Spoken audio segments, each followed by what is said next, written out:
Main event of the evening.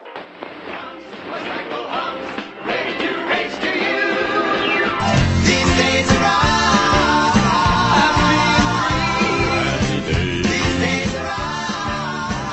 Hello and welcome to These Days Are Ours, a Happy Days podcast. I'm Peter. And I'm Joe. And today we are discussing the first episode of the final season of Happy Days, Because It's There. Okay, Peter, tell us what happens in Because It's There. The Cunninghams are getting the house ready so they can spray for termites. Now, come on, help me get this food over to the Burkharts before the fumigators get here. Fonzie and Chachi carry in a box of their own things, including a cookie jar belonging to Fonzie that Marion, Howard, and Chachi all sneak a cookie from. These are horrible.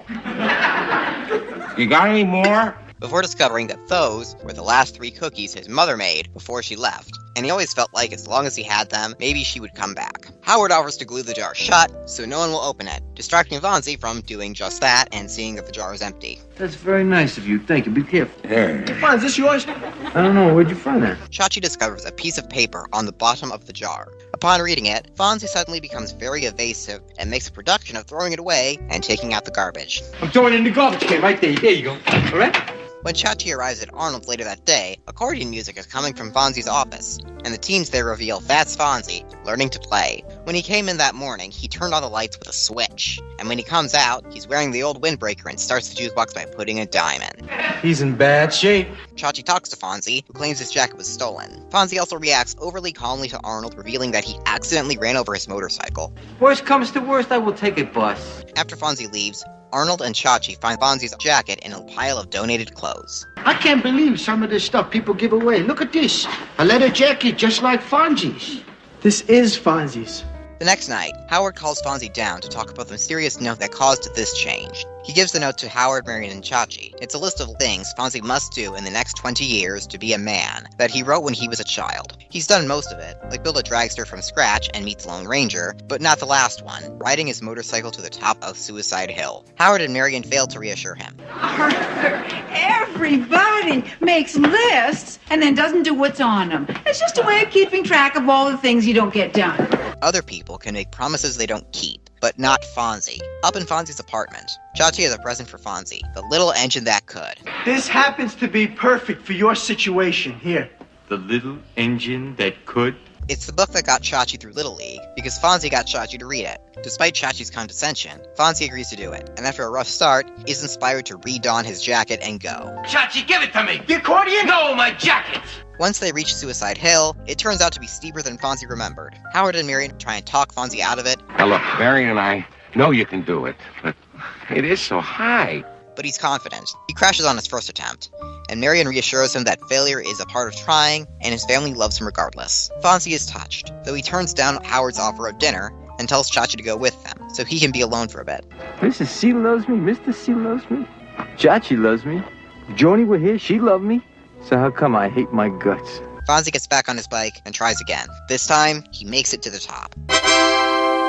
Chachi joins him and vows to tell everyone, but Fonzie says that he doesn't need anyone to know. Like Marion said, his friends love him regardless. Back at the Cunningham house, Howard gives Fonzie the cookie jar and glass casing. Shaking it, Fonzie remarks he can't hear the cookies, which Howard claims is because of space technology. Yeah, it practically renders the contents noiseless. You could take that baby to the moon. Fonzie praises him and Marion, and a guilty Marion begs Howard to tell the truth, and Howard admits it. Fonzie remarks they must have been terrible. The cookies were 20 years old. At least he still has his lucky sandwich, the one that Howard ate. The most important thing is, I still got my lucky sandwich. That's what he thinks. Thank you, Peter. That was Because It's There. It first aired back on September 27th, 1983. For the 1983-84 season, Happy Days was kicked out of its 8 o'clock time slot and moved to 8:30, where it followed Just Our Luck. Isn't it just my luck? It's very clear you're there to stay. A sitcom created by brothers Lawrence and Charles Gordon, who at the time had just produced the hit film 48 Hours. Just Our Luck centers around Keith, played by Richard Gilliland, a weatherman in Venice, California, who discovers a bottle containing a hip, wisecracking genie named Shabu. Darn you, Shabu!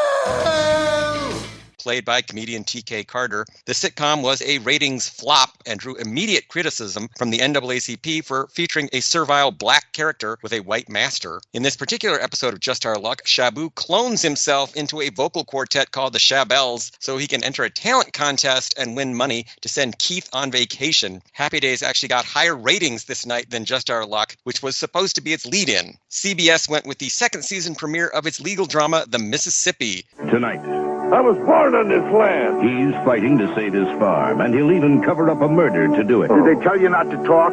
Did they threaten you? On the Mississippi. Starring Ralph Waite as a retired criminal attorney who becomes a riverboat captain on the Mississippi, only to find that his legal skills are still in demand. This night's episode was called There's a Tiger in the Town. Oh, there's a tavern in the town, And NBC destroyed CBS and ABC with a new episode of The A-Team called Recipe for Heavy Bread. Ow, ow, ow! In which they help a former POW turned chef who has unwittingly become involved in drug smuggling. So, Peter, of those three choices, what are you watching? I am ultimately going to have to go with Mississippi because as you were describing what it was about, I said to myself, maritime law? So that's what I have to go with. And I'm going to say that I am disappointed but not surprised at Just My Luck. This was before Kazam, right? This was before the movie where Shaquille O'Neal played a rapping genie who grants the wishes of a little white boy, right? I am Kazam! Watch Shaq as a 5,000-year-old genie in Kazam. I guess we didn't really learn anything.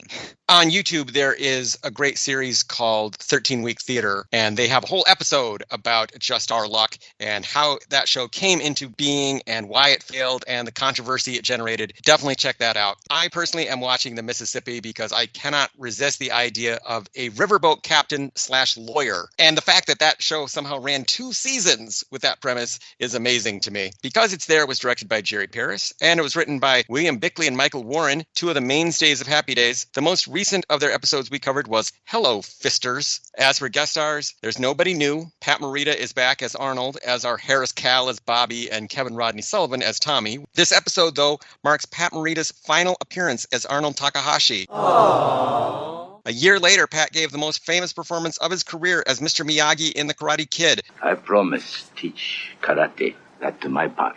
You promise learn. A character he was to reprise many times for the rest of his life. He also had his own series, O'Hara, in 1987, and kept making guest appearances in TV shows and films until his death in 2005 at the age of 73. Peter, I thought that Arnold was going to keep making periodic appearances during season 11. I guess it wasn't in the budget. What do you think? Yeah, I guess you're right. I'm going to miss him, but I'm glad he's going to go on to better things, like an Academy Award nomination. As for songs, there are none that I could hear. At Arnold's, Fonzie is heard playing the accordion.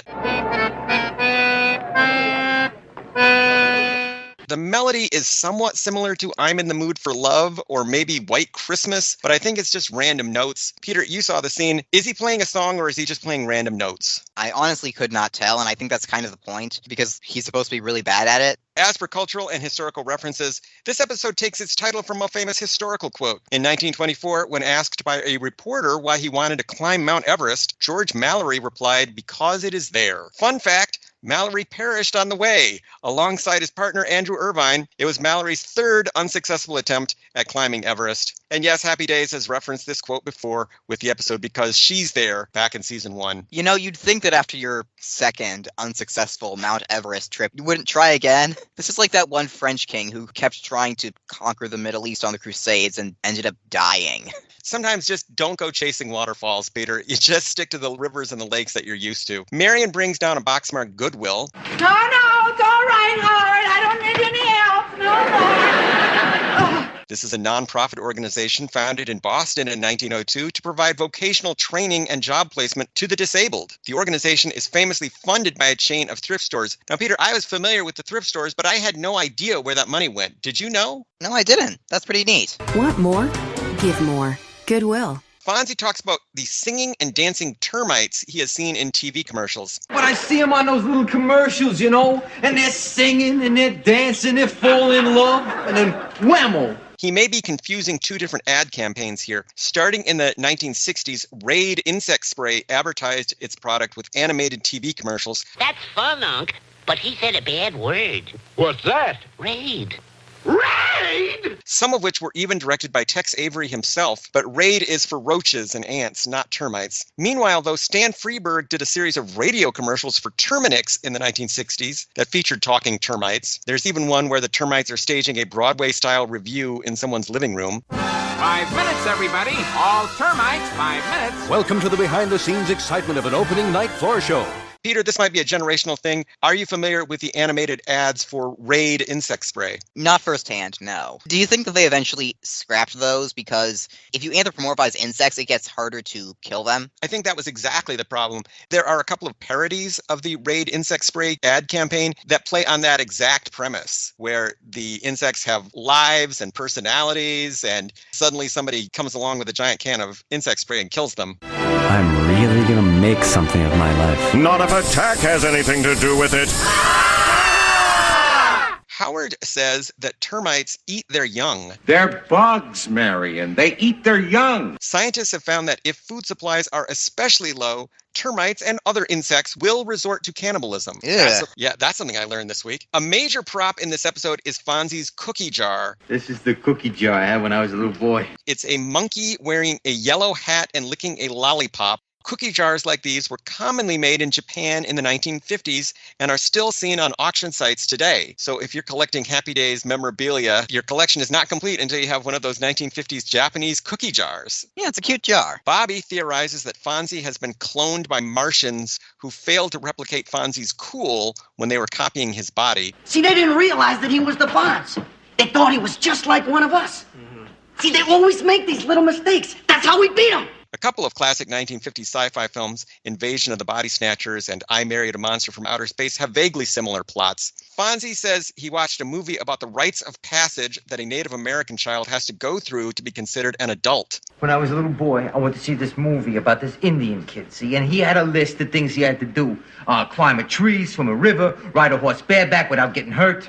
So I wrote myself a list too. You know, it's like the rights of manhood. I can't find any film even slightly similar to this, at least not from the 1930s, 40s, 50s, or 60s. Do you think there is such a film, or do you think Happy Days just made this up? I suspect that Happy Days just made it up. Fonzie mentions meeting the Lone Ranger, which is a callback to season 9's Hi-Yo Fonzie Away. Meet the Lone Ranger. Did that? We were there. Yeah. The plot of this episode revolves around Fonzie's attempts to ride up Suicide Hill on his motorcycle. Is that why you threw your jacket into that Goodwill box because you didn't ride to the top of Suicide Hill on a bike? Well, that's childish. Are you mocking the rights of manhood? There is a real place with this name, but it's a ski jump in the Upper Peninsula of Michigan. It was built in 1925 and got its nickname in 1926 when a skier named Walter Anderson injured himself there.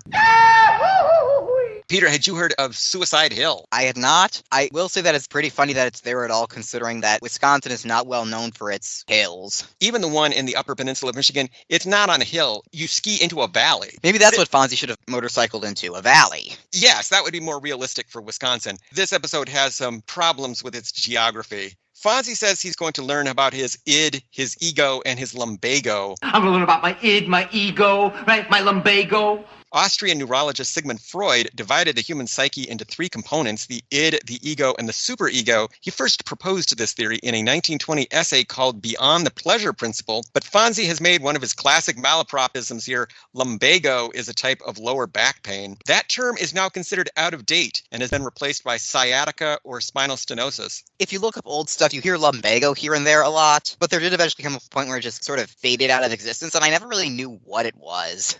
Only that it sounded very painful. When I hear the term lumbago, I think of a running joke in the movie The Hudsucker Proxy. Her mother needs an operation. Urgently. Adenoids. No, Benny. Lumbago.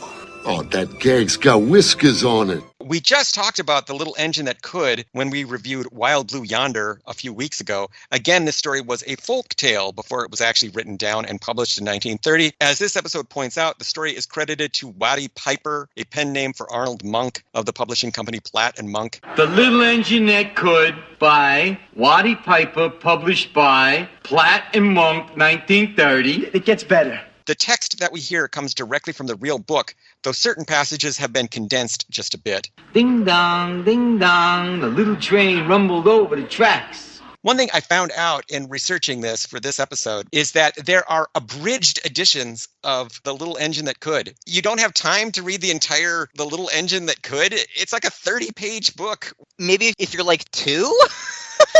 And Fonzie gives us a supposed quote from Winston Churchill, "I'm twice as good as anybody." But as Winston Churchill said, I'm twice as good as anybody. Churchill served 2 non-consecutive terms as Prime Minister of England in the 40s and 50s, and he was famous for his witty sayings and inspirational quotes, but this is not one of them. Other observations this week. Okay, Peter, we have to talk about the new opening to Happy Days. Season 11 features an entirely re-recorded and rearranged version of the theme song. These days are happy and free. Along with a mostly new opening credits sequence. Even the jukebox is new. Peter, what do you think of the new Happy Days theme song? It feels more 50s than the one we've been using for the last many seasons has been, which is interesting considering it's not the 50s anymore, it's the 60s.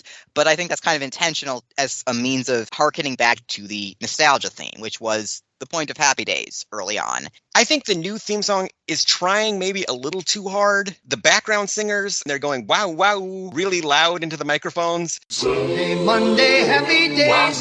Tuesday, Wednesday, happy days. Thursday, Friday, happy days. The whole thing feels very effortful, like they're trying to put some new energy and excitement into Happy Days, and maybe they're going a little overboard. So I might have told them to back off just a little bit. New additions to the opening theme song include the then and now shots of Joni and Chachi. There are 2 different shots for Joni and Chachi, both of them showing how they were when they originally appeared on the show and now showing them as adults. Those are very fun. I like those a lot. Potsy serenading Joni at the door. We still have Anson Williams singing a snippet of the song, even though the singer sounds even less like Anson Williams than the last one did. By gray sky, hello blue. There's nothing can hold me when I hold you. They always have to have the moment where he gets to sing Goodbye Gray Skies, Hello Blue. Marion keeping Fonzie and Howard away from the cookies that she has just baked. Put that cookie down! Now! Fonzie and Chachi riding on a motorcycle in what looks like a mountainous region of Wisconsin. Marion jumping rope in the living room. Chachi and Roger hitting each other in the face with pies. And a shot of the whole cast in the Cunningham living room. Do we eventually get that scene of Chachi and Roger hitting each other with pies at Arnold's? Is that a real episode? I don't remember, but I hope so. Yeah, me too. Scott Baio and Aaron Moran have been re-added to the opening credits. Linda Pearl and Kathy Silvers are gone. Ted McGinley is hanging in there. And just like Arnold only makes one appearance in season 11, Jenny only makes one appearance in season 11. Jenny. Yeah, I thought now that Joni is back, this would be a great time to bring in Jenny as Joni's friend and confidant and someone she can talk to at Arnold's. That would distract from Joni and Chachi. Yeah, I guess so. I thought it was a nice callback having Fonzie wear the gray windbreaker from season 1. Obviously, Happy Days is feeling some nostalgia for itself, and they're recalling things from earlier seasons. And there's a subtle background detail in this episode. The pictures of Fonzie's girlfriends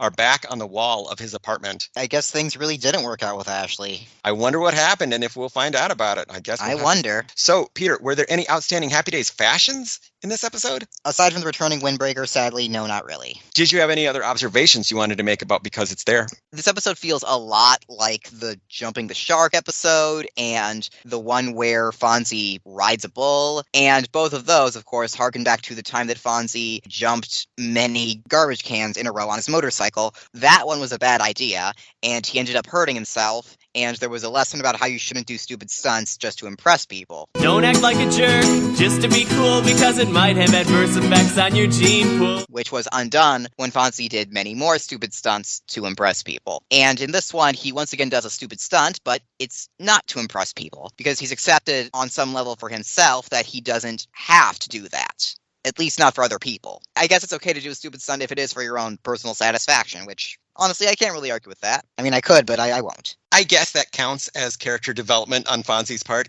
He now does his stupid stunts privately and without an audience. I think this episode was definitely meant to harken back to all those other episodes that you mentioned. Happy Days is obviously feeling a lot of nostalgia for itself in season 11. So, Peter, I will ask that age-old timeless question. Was this episode any good? Yeah, for the reasons you mentioned and the reasons that I mentioned. If it is slightly odd as character development. I think that suits Fonzie kind of well. And we do know from Happy Days that Fonzie, despite his fixation on being cool, does care very much about what other people think of him. I think this episode is Happy Days deliberately trying to get back to its roots. This feels very much like a stock standard Fonzie story, the kind of story that Fonzie has done several times already. This is very much a back to basics episode of Happy Days, and I enjoyed it. We've kind of gotten away from classic Happy Days in the last few seasons, especially season 10, and I think this was a nice way to remind viewers of the kind of show Happy Days used to be. And I will also add that I did think that the joke about Fonzie's mother's cookies was very funny.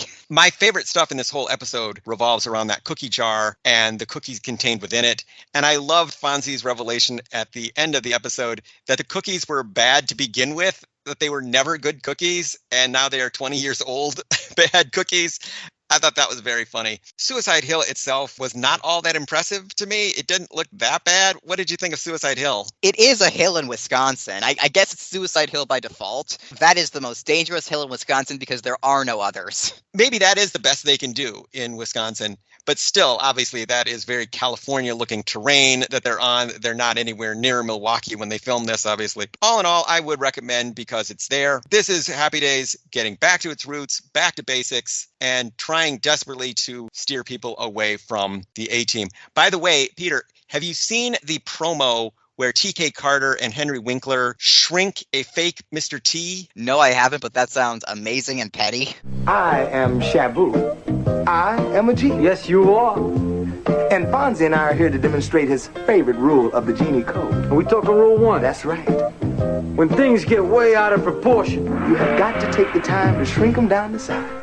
The A-Team had released a promo where they attacked Happy Days, so Happy Days had to do... Oh, okay, yeah. So the A-Team started it, okay.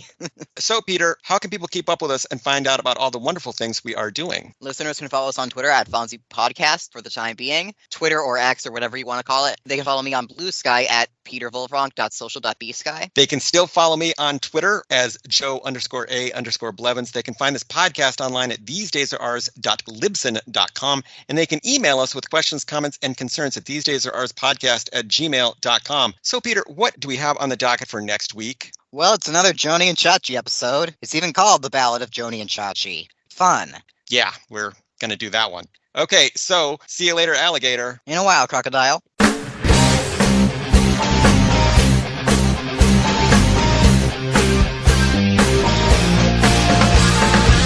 What makes a man? Is it the power in his hands? Is it his quest for glory? Give it all you got to fight to the top so we can know your story. Now you're a man, a man, man, man. Now you're a man, a mounty, mounty, man, a man, man, man. You are now a man, you're a man. Now you're a man.